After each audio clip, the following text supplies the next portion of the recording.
Okay, so now we're back with the spoiler part of this. Yeah. I don't know if this will terminal. be 2 separate videos or one on its own, but yeah. So On its own. this will be entirely spoilers then. But what's your first impression? Because as it was ending, you're going pointedly. It was wild. I have to appreciate the film style of this movie. I did like that. I mean, we've art direction, seen, you mean? yeah, I guess so. We've seen other movies like that are very unique in that way. I have to say, with the potential oversaturation of, and I wasn't a big fan of the Harley Quinn character. Oh, Margot Robbie. Aside from the cartoon when it originated, I'm not a big Margot Robbie person. Yeah. She was in Wolf of Wall Street. Was that her? Who played his wife? I thought so. I thought it was like one of her first. That might be. That people kind of took note of her and she was great. Was it her? Yeah. Who played? But no, her who played in. Oh, I just saw. Oh, yes, it was her in Wolf of Wall Street. Yeah. Whatever you're thinking of, I don't know yet. She played this redneck chick. It was the show where My Name is Earl. That's the show. My Name is Earl, which was I think an underrated show. I think she played in that too for a little while, or a character, or a person who just reminds me of her. I don't know that it was actually her. I wanted to be upset at this in the manner of, I was trying to feel out, is this a little bit of the message with this woman who was kind of taking, basically, for spoiling things, she was taking revenge, kind of, for things that had happened to her in her life. Twist at the end, not a huge twist, but a little bit, and you're like, oh, that's okay. Didn't see that. Some things that go on in here was the interesting character for Simon Pegg. Yeah. The way that turned out. To be not like a perfectly nice dude like he Yeah. usually is. Yeah.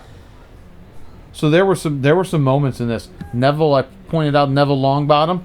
He plays a low-level thug named Larry, something like that. That was one of the scenes that you referenced that we talked about just a bit ago. Before I had a chance to watch this, Yeah. where you're talking about Simon Pegg and he's getting accosted by these 2 hooligans, and this movie had some moments that I thought were very good. It's really character driven because that's what this is really about. There's this story that's going on with it, which ends up being kind of interesting, and it's interesting. But yeah, in the original video or the first half of this, however this comes out, it's a non-linear story. You're seeing a couple perspectives. You're seeing Bonnie/Annie, whatever. She wants work from Mr. Franklin. right. And then he's saying, nope, there's somebody else who's doing this already. They're more capable than you. And she's like, nope, I will play them all against each other. I'll do this. Do we have a deal? And so what I did not allude to there, and there are hints about it throughout the whole thing, is that Bonnie and Annie are separate people. They're twins. There's a little bit of not to ruin the prestige, but there's some prestige hints where Vince is like, something seems different about you, or oh, your eyes, I thought they were as he's dying, and or Alfred hugging her and being like, oh, you smell different. And she goes, oh, it's a new perfume.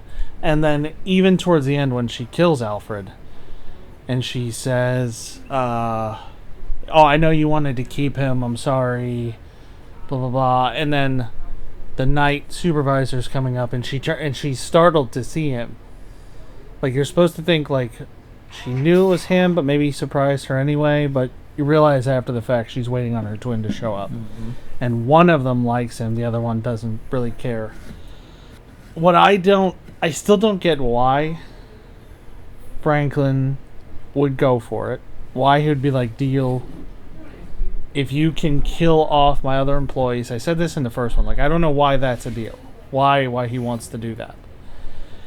And then some men just want to watch the world burn. And then the other part of it is, it feels like it's all just... Alright, so I've come to realize that Sherlock on the BBC was not a great show. Okay. It was very stylized and very cool.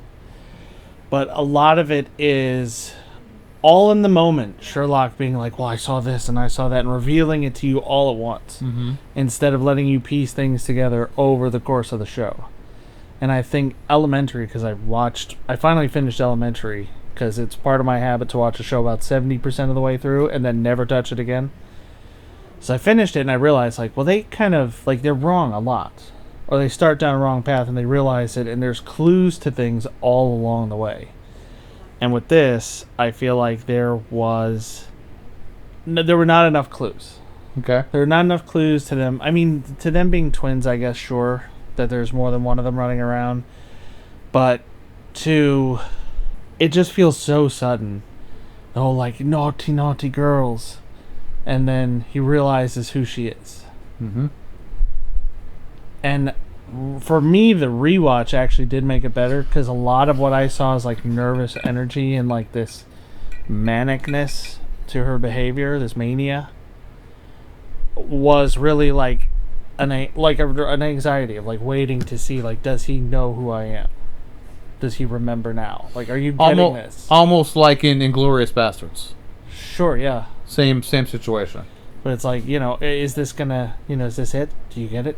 Like, are you picking it up now? But still, it just seems so sudden to be like, this is the thing. Not only, like, there's a tension of, do you remember me? And then there's, I'm going to lay it on you really suddenly, what happened. And then at the very end, it's not just, I figured out who you are too, Mr. Franklin. It's, I figured out who you are, and I'm your long-lost daughter, and I have a twin.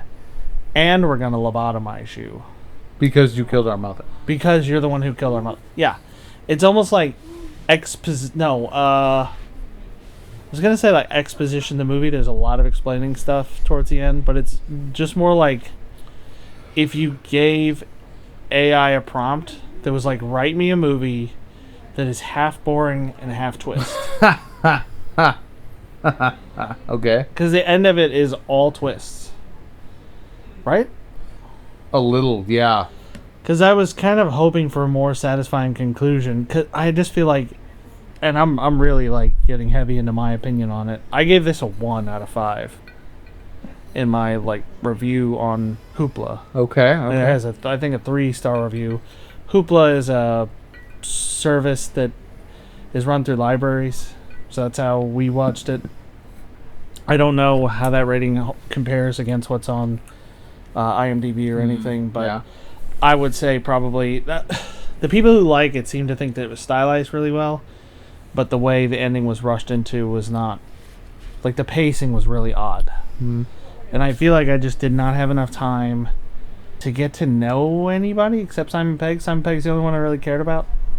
I think they tried to give us enough time to get to know Vince and Alf, maybe. Yeah, Vince and Alf and her, along with Simon Pegg. But it's like there's no point where you know Annie and Bonnie. Like, they are in this, they're working the whole time. It's true. So you're like purposely not supposed to really understand who they are. And then when it comes to Vince and Alf, like, Alf is this sort of lovesick puppy, sure, but Vince is such an asshole the whole time. Like, there's no, rewatching it, I wanted to see, is there a point at which he turns kind of mean? Because we find out that he is supposed to kill Alf after whatever hit they're hired to do. Mm-hmm. They're supposed to sit in this apartment. They're waiting for word that they're going to shoot somebody. He's like, Mr. Franklin, that is like, I also want you to kill your partner. I'll double your pay and you get all of it. So it's, 4 times the money for you. He's like, all right, consider it done. We don't know if he's really going to do it. He could just be like, nah, original deal's fine. Whatever. We don't know. Sure. But there's no wondering about it because Vince is such an ass the whole time. The entire movie, he's constantly calling Alfred a liability. Like, it would have been better if they started off, like, friendly with each other. But the whole time, Vince is, like, threatening him. And then later on in the movie, literally, almost every line he says to Alfred is a threat. Yeah. I think as characters, it's hard for me to agree with Mr. Franklin's claim that, she talks about, I'm the best, I'm better than all of them, you should have me do all your jobs, and I'm better than them. And he's like, I seriously doubt that. Yeah. These two chuckleheads? Like this is the professional... I don't even know who it's really supposed to be unless it is supposed to be them. Because she starts off killing the first guy, the guy that she has tied to the bed, whose name I've already forgotten. He wakes up and sees her, and he's like, okay, you made a mistake, but it's redeemable or whatever. He's like, put on the rest of your clothes, give me the key, and then run. And she's like, oh no, I know exactly who you are.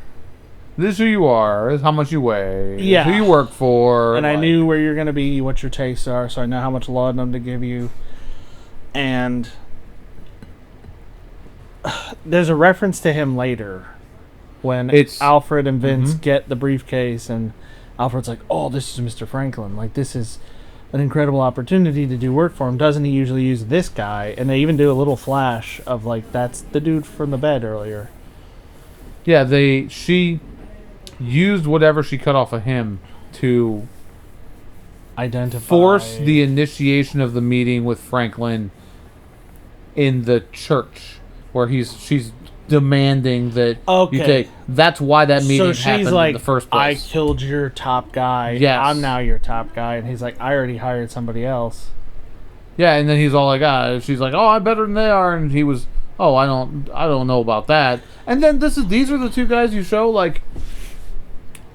Well, you have Alfred, who's the lovesick puppy. Yeah. Which I was hoping he was going to be a little better than just that. And he's that the whole way through. He was just that. He's just and you have strung Vince along by a pretty girl the whole time. Just kind of an asshole. And we never get to see them do crimes. Like in Bullet Train, we get to see them be criminals. We get to see like flashes of what they've done, references to it. We get to see fight scenes and stuff like that, and kind of gauge what people are capable of. In this, we don't get any of that. We just get them in a coffee shop in the middle of the night, and then in his apartment for like 2 weeks. And it's just the things that they do and the way they act. It just doesn't. It doesn't scream professionalism the way other things, like the movie we just recently watched with Fassbender, where he was a hitman. Yeah. Like, that seemed like I have a regimen, I have a routine, I have a plan. Right. I even make sure my heart rate's below a certain level so I don't get flustered, emotional, whatever. Yeah, So they didn't feel like the greatest of hitmen. Yeah, they just didn't flesh anybody out terribly well. And I'm not even entirely convinced that it was funny. It reminded me a lot of a scene that you might like. If you remember Lucky Number 11, the cutback, like that, the flashback scenes where they'll cut to something that may or may not have happened. Like how my building got condemned and I found my girlfriend cheating on me and all that stuff. The scene of Simon Pegg, Bill, with the doctor, seemed like one of those. Like, he's with the doctor's smoking a cigarette, and he's like, I'm dying. And he's like, yeah. So you're sure? Yep. Do you know what of? Nope. Will it be painful? Nope. How can you tell? Painkillers. Painkillers! He slides, and Simon Pegg doesn't even react to him. You just hear them fall off the table and hit the ground. But was that real? Or did she somehow threaten this doctor to be like, tell him he's dying? Doesn't matter what you tell him of. Just tell him he's dying. Maybe. She asked Franklin to find Bill. But And I we don't assume know that how when we long ago. Yeah, I that's- assume that when he finds him, it's at the train station. He finds him as the night supervisor Mhm. or superintendent. I forget what he will call himself now. And that's when he sends him to the cafe. Yeah, And I don't even know if was- we've said yet that another twist is that the night supervisor, and I saw this one coming almost immediately, that the night superintendent or supervisor is Mr. Franklin. He's the boss behind everything. I was just glad to see Mike Myers take off all that makeup and prosthetic stuff and be like, oh my god, he doesn't look that bad. Like I was thinking, like, he has not aged well at all, and somehow he's grown into the kept Austin Powers on teeth. his prosthetics from Inglourious Basterds. It's basically the same thing, Yeah, just aged up with them. right? Just keep this on because we're gonna roll for you in like 10, 15 years. Yeah, but there's you just don't get to know any of them. You don't get to understand him and what he's done. Like, you don't get the sense that he's particularly ambitious, even though they say it. You know that he's this big crime boss, but we don't know why or what he Yeah, it's got this specializes very in. usual suspects thing going on where he's like hiding in plain sight as Yeah. verbal Kint, versus he's actually the criminal boss behind it all. Yeah. But you don't know why. Or what he's trying to achieve, or again, why he would make this deal. It's not like, in some movies you get to understand, they're a gambler, they're a risk taker, they're this or they're that. Hmm. There's no point where we find that out. There's Yeah, no you point don't find out where we see anything. like why she thinks this would ever work. Like, hey, this major crime kingpin is my dad who killed my mom. I'm going to find a way to kill his best guy and then hope he doesn't just immediately kill me for it. And that then I can do all this stuff. And how does she track him while she's doing this other stuff? Like, how does she... She's aware that he's tracking her and somehow manages to hide and be a middleman at the same time while there being two of her.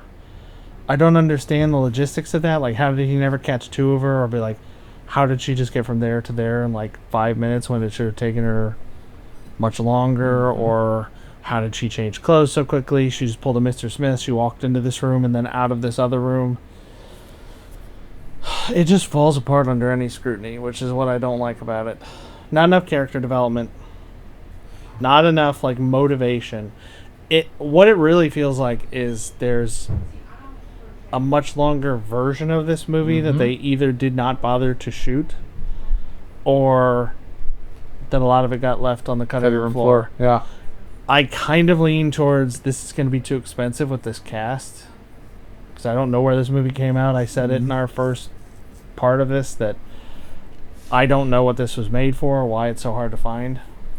Yeah. Because the Surprising. cast is pretty great. Surprising. Yeah, Mike Myers been out of the game for a minute, but you've got Simon Pegg. Margot Robbie's pretty hot commodity right now. I am so over Margot Robbie. Yeah, just not a super big fan. She's...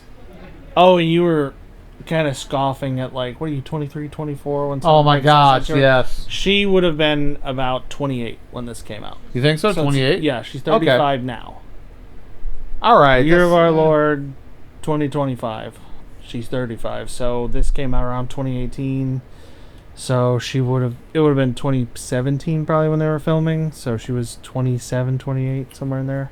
So not too far off. Not too far off, I guess. But close enough that I wonder why they bothered with that line.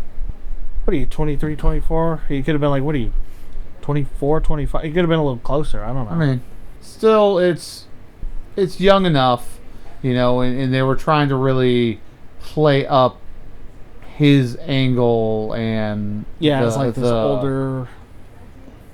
older dude who's not the maybe taking her dynamic so between those seriously. two, and you naughty girls in this case, like, yeah, that was something. I think you're right when I was gonna say that this movie is only an hour and a half. Yeah, And so it's kind of short. It didn't. It feels so long, but it's kind of A little, it does. It did feel a little long. It dragged at times. But it had some genuinely funny moments. It had, and as much as I'm not the biggest fan of her, she plays a good crazy chick. They kind of found her thing, yeah. Yeah, like that. That is what she does. It's like, who's the guy? Remember the military guy in the Wolverine like origin movie? The one who's like the general who actually... The one in charge? Yeah, the one in charge. Stryker. Yeah, who I think is the one who shoots Logan in the head with that adamantium bullet, makes him lose his memory temporarily. Yeah. And then they like do something to him where he has to just walk forever. That guy has been a villain in so many things. I'll have to put up his name on screen, but it's like there are certain people where it's like that guy's always a villain every time you see him. He was in something else recently. Like I saw them talking about him on some like talk show. If it's the one that if it's the person I'm thinking of, he was the antagonist in the first season of Yellowstone. Could be. I know that actor that we're talking about. Not that I could tell you his name. It's an origin Wolverine. Him. Danny Houston, yeah. Yep. Yeah, Danny Houston is always the bad guy. Always the bad guy. Always. Or at least a jerk, if nothing else. Yeah, you're right. Yeah, Yellowstone. One of the first ones I saw, I meant also Simon Pegg. How to Lose Friends and Alienate People. Huh, okay. He was like Simon Pegg's direct manager, but he was like this slime ball who was cheating on his wife and all this stuff. But yeah, if you need a bad guy or a sleazeball, it's him. If you need a lunatic who's pretty, it's Margot Robbie. I mean, I guess we can also throw Amber Heard into that mix now. Like she can just own it with Hollywood and be like, I'm just gonna play crazy chicks now. How about that? Pretty sure she's not getting too many more. She might not. It might be roles. That might be a thing. But yeah, it's style way above substance with this one, I think. And it's a little bit too bad. I thought had you been able to flesh out the characters a little bit more, even though she's not my favorite actress, she does a good job playing a character like this. And like I said in the very beginning of, I guess the second half of what we're doing here after I watched it, yeah, I really thought this was going to be, she's this badass who's going to kick the shit out of all these guys. And no, it was more in a way that actually made sense. Yeah. It's planning, progress, cunning, and real deep-seated desire for revenge on many levels. Yeah, and knowing that nobody's going to suspect me. Yep. Like saying, like, you'll expect a man. You won't expect her. So it was probably my favorite part about this movie. That it didn't end up being something that was ridiculous and non-believable. I mean, a little bit, the way they did some of it, for sure. Just because of the stylized aspect of it. I thought that... Yeah, the one bit that really doesn't make sense, just logistically that doesn't make sense, is she wants to work for Mr. Franklin. Hmm? And his deal is, if you can get rid of these other two guys that I've hired, if you're good enough that you can get them to turn on each other or whatever, then you're hired. You're in. So, for some reason, he helps her do all this, right? He's kind of there pulling some of the strings. He's putting the briefcases in the boxes. He's like delivering the recordings, the voice recording of himself talking to Vince about killing out. Like, he's the one who set that situation up for them to turn on each other. So I don't understand why he's like, oh, okay, you say you can do this, I will do it for you for some reason, and then you just manipulate Alfred into actually firing the shot. And then specifically the first briefcase, where he being Franklin leaves the box for Vincent and Alfred. They take the briefcase, open it, and it has a matchbook with a place that they're supposed to go that says follow me, and then an envelope of cash. Uh-huh. but the envelope of cash is not for them, it's for Bonnie. So is she already being paid by Franklin to do this bet and be part? Like, it doesn't make any sense. I mean, I get that they're like, a little bit of it is mystery and intrigue and all that, and I love, like, there are so many good lines in this. There's Well, Vince is several. like, are you really gonna ruin the fucking mystery and allure of this thing for me? For me, yeah. Like, he's just like enjoying it. He's like Right, exactly. basking in it. I do feel like there was a level of potential here. I just didn't think that this is it. This is what it is. I didn't like any of these characters. Not one of them can I look back on that movie like, oh, I liked that one. I wanted them to win. Yeah. Even her, who you find out through the course of the telling of this tale that she went through some horrific shit and she deserved her revenge, almost like Beatrix Kiddo in Kill Bill. Yeah. Like, she deserves her revenge. Just boom, okay, she deserved the revenge, but I didn't like her. I didn't like any of them. Yeah. Not one of those characters was I like, oh, you kind of liked the weird night supervisor character that or Mike you Myers maybe played. root for the relationship with Annie and Alf. Oh, hell no. That was terrible from the If he couldn't see the Well, Jews no, I playing think him that- from the beginning, Yeah, that's but terrible. maybe it was supposed to be sympathetic for the audience I guess. or something. I but guess.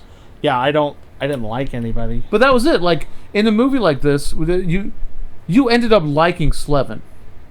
Right. You liked him. Yeah. You wanted to. He was clearly this underdog. You wanted to see him succeed. in that movie, and the way it came all the way back around was Yeah. like, what? Like, in that movie, you kind of like everybody. it's true. The rabbi, Mhm. Slevin, Yeah, they're Ross, like most, even the henchmen. the henchmen. Slow and Elvis. Yep, and I was thinking of them. The I don't remember the Jewish guy's names. But yeah, The you one who with the silence. You know why? That's personal. You'd have to ask him, but he wouldn't answer. Yeah. That's right. But yeah, like you like those kids. I didn't like anybody in this. Yeah. And that's why, I mean, if I gotta say it, I mean, we're trying to not make this take forever. So I would just say overall, I'm gonna say not a watch. Nah, I wouldn't bother unless you're. I don't even know. No, If you're a big Margot Robbie or Simon Pegg fan, this was in standard issue role for her. Was okay. Sure. For her, Simon Pegg, a little bit different than something you might normally get from him. Yeah. As I said, Neville Longbottom plays a light thug in this for about 6 seconds. minute, It was maybe, not long. together. It was fun. That was a very fun scene. There's some fun moments in it. In But it, so little I didn't even notice. Yeah. Despite the fact that Kim and I have been watching the Harry Potter movies. Did not notice. Yeah, it happened to be. We paused it, and it just happened to be on that screen, which wasn't even where we were at in the movie. No, it was. It was a flashback scene of that because that happens much earlier in Yeah. the movie. Yeah, you're right. It's where he's thinking back to being Mhm. held up. to being there, but There's it a- showed his face. I'm like, hey, I know who that is. Yeah, there's a lot of flashbacks and like visual stuff in this, which I do appreciate, like show. But there's a lot of tell too. Show don't tell, but there's a lot of tell in this.